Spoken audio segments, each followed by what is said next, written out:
ഞാൻ ജോലി ചെയ്തിരുന്ന സമയത്ത് ഹോസ്റ്റലിൽ ഇവിടെയുള്ള ഓരോരുത്തരും പെസഹ ദിവസം പുളിപ്പില്ലാത്ത അപ്പവും പാലും ഉണ്ടാക്കും. എന്നിട്ട് എല്ലാവരും പള്ളിയിൽ പോയിട്ട് വന്ന് ഒരുമിച്ചിരുന്ന് കഴിക്കുമായിരുന്നു. എല്ലാവർക്കും പരിചയമുള്ള വട്ടയപ്പമാണ് എൻ്റെ വേർഷൻ ഒന്ന് കാണിക്കുന്നു എന്നുള്ളതേ ഉള്ളൂ.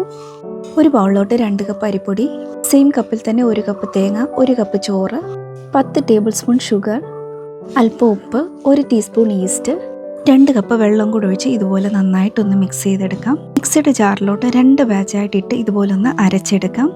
ഈ കൂടെ തന്നെ വേണമെങ്കിൽ അല്പം ഏലക്കാപ്പൊടി കൂടി ഇടാം. അരച്ചതിന് ശേഷം നന്നായിട്ടൊന്ന് മിക്സ് ചെയ്ത് കൊടുക്കാം.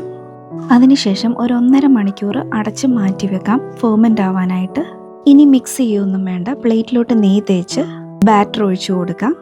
സ്റ്റീമറിലോട്ട് വെച്ചതിന് ശേഷം അല്പം കാഷ്യൂ, അല്പം റൈസിൻസ് ഇട്ടതിന് ശേഷം അടച്ചു വെച്ച് ഒരു 15 മിനിറ്റ് ഫുൾ ഫ്ലെയിമിലൊന്ന് കുക്ക് ചെയ്തെടുക്കാം. ഇത്രയേ ഉള്ളൂ സംഭവം. നല്ല സോഫ്റ്റ് വട്ടയപ്പം നമുക്ക് കിട്ടും.